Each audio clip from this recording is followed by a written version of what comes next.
Cookery சேனலை பார்த்து யார் வேணாலும் சமையல் பண்ணலாம். ஆனா சுவையான சமையல் பண்றது எப்படி? நான் இதயம் நல்லெண்ணெயில சமையல் பண்றேன். ஆஹா ஓஹோன்னு பாராட்டுறாங்க. நீங்களும் இதயம் நல்லெண்ணெயில சமையல் பண்ணுங்க, பாராட்ட வாங்குங்க. தினம் தோறும் வாங்குவே இதயம். வணக்கம். செய்தி சுருக்கம்.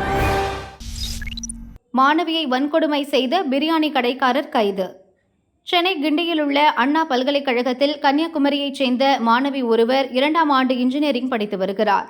21ஆம் தேதி இரவு கல்லூரி வளாகத்தில் தனது ஆண் நண்பருடன் பேசிக் கொண்டிருந்தார். அங்கு வந்த மர்ம நபர் ஒருவர் ஆண் நண்பரை சரமாரியாக தாக்கினார். பின்னர் மாணவியை பாலியல் வன்கொடுமை செய்தார். வீடியோ எடுத்து மிரட்டிவிட்டு அங்கிருந்து தப்பிச் சென்றார். இந்த சம்பவம் அதிர்ச்சியை ஏற்படுத்தியது. கோட்டூர்புரம் போலீசார் வழக்கு பதிந்து மாணவி பாலியல் வன்கொடுமை செய்த ஞானசேகரன் என்பவரை கைது செய்தார். இவர் நடைபாதையில் பிரியாணி கடை நடத்தி வருகிறார். அவரிடம் நடத்திய விசாரணையில் பரபரப்பு தகவல்கள் வெளியாகியுள்ளன. கடந்த 21ஆம் தேதி இரவு பிரியாணி விற்பனையை முடித்துவிட்டு அண்ணா பல்கலைக்கழக வளாகத்தில் உள்ள காட்டுப்பகுதிக்கு சென்றார். அங்கு பேசிக் கொண்டிருந்த மாணவன் மற்றும் மாணவியை பார்த்ததும் தனது செல்போனில் வீடியோ எடுத்தார். பின்னர் தான் ஒரு போலீஸ் என கூறி மிரட்டி மாணவியை பாலியல் வன்கொடுமை செய்தது விசாரணையில் தெரியவந்தது. இவர் மீது திருட்டு, வழிப்பறி உட்பட 15க்கும் மேற்பட்ட வழக்குகள் நிலுவையில் உள்ளன. ஞானசேகரின் செல்போனில் இருந்து பல வீடியோக்களை போலீசார் கைப்பற்றினர். தொடர்ந்து அவரிடம் விசாரணை நடைபெறுகிறது. பல்கலை மாணவி விஷயத்தில் போலீசுக்கு முழு ஒத்துழைப்பு.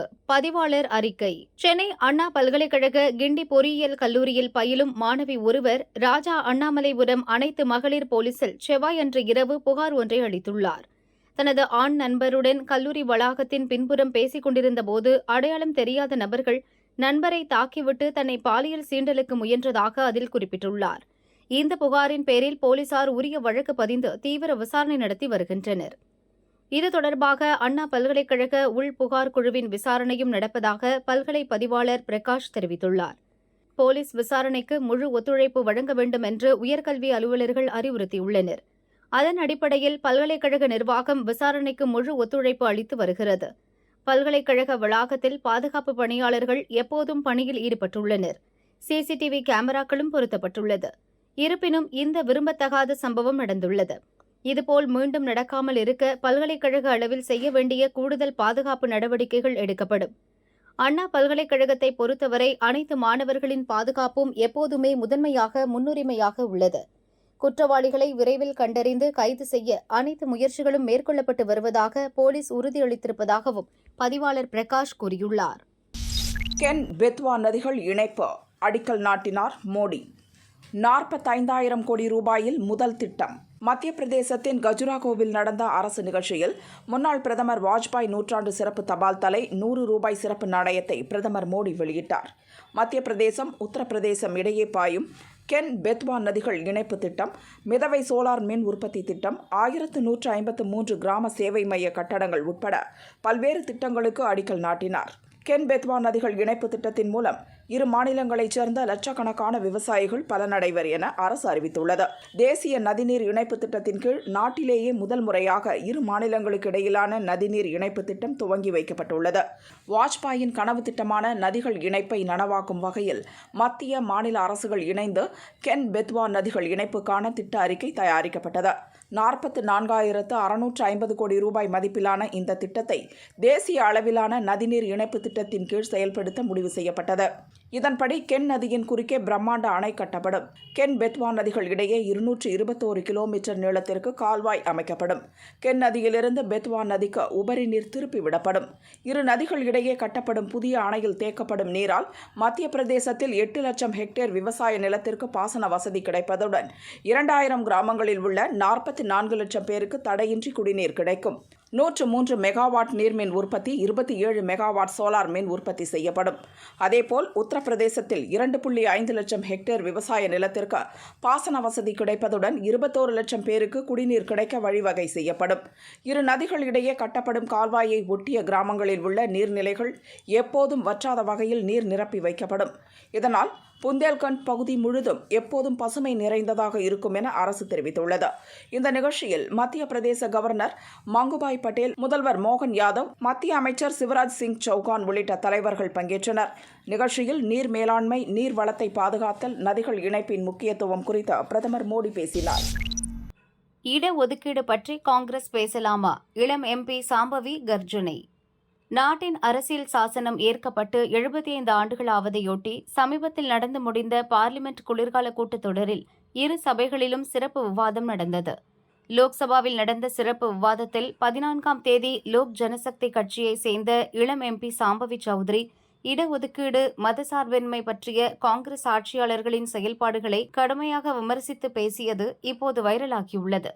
தேர்தலில் வெற்றி பெற்று முதல் முறை லோக்சபாவுக்கு வந்துள்ள பெண் எம்பியான எனக்கு பேச வாய்ப்பளித்தமைக்கு நன்றி. நாட்டின் அரசியல் சாசனம் ஏற்கப்பட்ட 75வது ஆண்டில் நான் எம்பியாக பதவியேற்றுக் கொண்டவள் என்பதில் பெருமை கொள்கிறேன். பீகாரைச் சேர்ந்த 25 வயது தலித் வகுப்பைச் சேர்ந்த பெண் எம்பியாக தேர்வாகி இங்கு பேசுவதில் மகிழ்ச்சி அடைகிறேன். நாட்டின் அரசியல் சாசனம் இந்த அதிகாரத்தை வழங்கியுள்ளது. இங்கு எம்பிக்கள் பதவியேற்கும் போது நாட்டின் ஒற்றுமைக்கும் இறையாண்மைக்கும் எதிராக செயல்பட மாட்டோம் என உறுதிமொழி ஏற்கிறோம். ஆனால் எதிர்க்கட்சித் தலைவர்கள் அந்நிய சக்திகளுடன் கைகோர்த்து நாட்டின் ஒற்றுமை, இறையாண்மைக்கு எதிராகவே எப்போதும் செயல்படுகின்றனர்.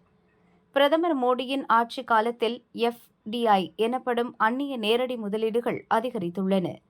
அதே சமயம் காங்கிரஸ் ஆட்சி காலத்தில் SDI அதிகரித்துள்ளது.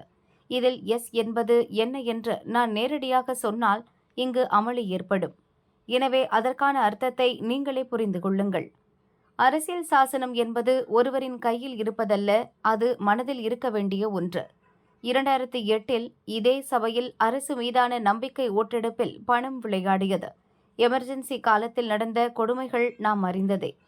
காங்கிரஸ் ஆட்சியில் தங்களுக்கு தாங்களே பாரத ரத்னா வழங்கிக் கொண்ட 2 பிரதமர்கள் அரசியல் சாசனத்தை எழுதிய அம்பேத்கருக்கு அதை வழங்க மறுத்துவிட்டனர்.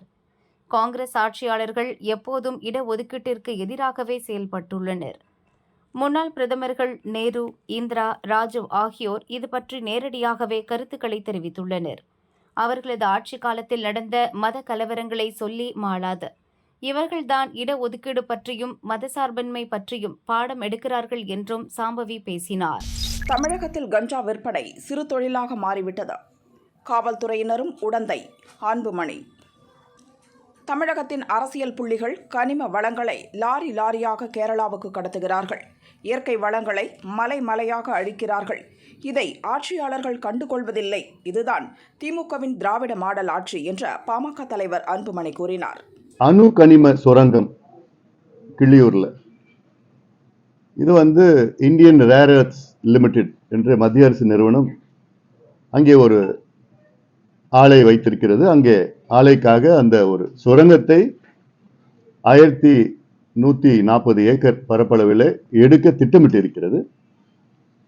அதில் மோனோசைட் என்ற கனிமத்தை எடுத்து இந்த ஆலை கிட்டத்தட்ட 60 மில்லியன் டன் 40 ஆண்டு காலம் அது வரும். அது திட்டமிட்டிருக்கின்றார்கள். அங்கே இருக்கின்ற கிள்ளியூர் பகுதியில் உள்ள கிட்டத்தட்ட 10 கிராம மக்கள் இதை எதிர்த்து, இதனால் மிகப்பெரிய அளவிலே அணு கதிர்வீச்சு அந்த பகுதியிலே வந்து கொண்டிருக்கிறது. இப்பொழுதே இந்த சுரங்கம் திறந்தால் இன்னும் பெரிய அளவிலே வரும். இதனால் புற்றுநோய் மட்டும் கிடையாது, அதை விட மோசமான சூழல் வரும். அங்கே இருக்கின்ற இளம் பிள்ளைகள், கை குழந்தைகள், பெண்கள் எல்லாத்துக்கும் பாதிப்பு வரும். அதை தடுத்து நிறுத்த வேண்டும். தமிழக அரசு அதற்கு அனுமதி கொடுக்க கூடாது. இந்தியாவிலே அதிக சிறு தொழில் செய்கின்ற மாநிலம் தமிழ்நாடு. என்னன்னா கஞ்சா சிறு தொழில். இது சிறு தொழில் ஆயிடுச்சு. இப்போ தெருவா வித்துட்டு இருக்கிறாங்க. பள்ளிக்கூடம், கோவில், காலேஜ் எதுவுமே கிடையாது. எந்த தெருவில் போனாலும் கஞ்சா போடலாம், சரளமா கிடைக்கும். இது தமிழ்நாடு பேரை மாத்தில கஞ்சா நாடா மாத்திடலாம். அந்த அளவுக்கு இருக்கு. முதலமைச்சருக்கு ஒரு எள்ளளவும் கவலையோ அக்கறையோ கிடையாது. ஏன்னா இவங்க 3 தலைமுறையை மதுவை குடிச்சு அழிச்சிட்டாங்க. இப்ப இந்த தலைமுறையை கஞ்சா கொடுத்து அழிச்சிட்டு இருக்கிறாங்க. அதே வேளையில காவல்துறைக்கு தெரியாத ஒரு பொட்டலம் கஞ்சா யாரும் வைக்க முடியாது. குடிக்க பணம் தரலனா எங்களையே மிரட்டுவியா? ஒரே அடியில் சாய்ந்த நண்பன். சென்னை பெரம்பூர் மங்களபுரத்தைச் சேர்ந்தவர் மணிகண்டன், வயது 28. இன்னும் திருமணமாகாத நிலையில் எந்த வேலைக்கும் செல்லாமல் குடித்துவிட்டு வீட்டிலேயே இருந்து வந்தார். ஓட்டேரியைச் சேர்ந்த நண்பர்களான 26 வயது ஜெய்சங்கர், 23 வயது ஐசக் ஜெபக்குமாருடன் அடிக்கடி ஒன்றாக மது அருந்துவது வழக்கம். கடந்த சில நாட்களாக மணிகண்டன் ஜெய்சங்கரிடம் அடிக்கடி குடிக்க பணம் கேட்டு தொல்லை கொடுத்துள்ளார். கடந்த 21ஆம் தேதி மாலையும் பணம் கேட்டபோது ஜெய்சங்கர் பணம் இல்லை என கூறிவிட்டு சென்றுவிட்டார். பிறகு வழியில் வந்த ஜெய்சங்கரின் அப்பா ஆறுமுகத்திடம், உனது மகன் பணம் கேட்டால் தரமாட்டேன் என்கிறான், அவனை கொலை செய்து விடுவேன் என மிரட்டி அனுப்பி வைத்துள்ளார். வீட்டிற்கு சென்ற ஆறுமுகம் நடந்ததை சொல்லி மகன் ஜெய்சங்கரை கண்டித்துள்ளார். ஆத்திரமடைந்த ஜெய்சங்கர் நண்பர் ஐசக் ஜெபக்குமாருடன் சென்று இரும்பு ராடால் மணிகண்டன் தலையில் தாக்கியுள்ளார். படுகாயமடைந்த மணிகண்டன் இரத்த வெள்ளத்தில் அதே இடத்தில் மயங்கி விழுந்ததும் இருவரும் தப்பியோடினர். அக்கம் பக்கத்தினர் மணிகண்டனை மீட்டு கீழ்ப்பாக்கம் அரசு மருத்துவமனையில் சேர்த்தனர். அங்கு சுயநினைவின்றி உயிருக்கு ஆபத்தான நிலையில் சிகிச்சை பெற்று வந்தார். சம்பவம் தொடர்பாக ஓட்டேரி போலீசார் வழக்கு பதிந்து தப்பியோடிய ஜெய்சங்கர், ஐசக் ஜெபக்குமார் இருவரையும் கடந்த 22ஆம் தேதி கைது செய்தனர். இருவரையும் கோர்ட்டில் ஆஜர்படுத்தி கொலை முயற்சி வழக்கில் சிறையில் அடைத்தனர். இந்நிலையில் மருத்துவமனையில் சுயநினைவின்றி சிகிச்சை பெற்று வந்த மணிகண்டன் புதனன்று அதிகாலை இறந்தார். இதனால் ஓட்டேரி போலீசார் கொலை முயற்சி வழக்கை கொலை வழக்காக மாற்றி பதிவு செய்து விசாரிக்கின்றனர்.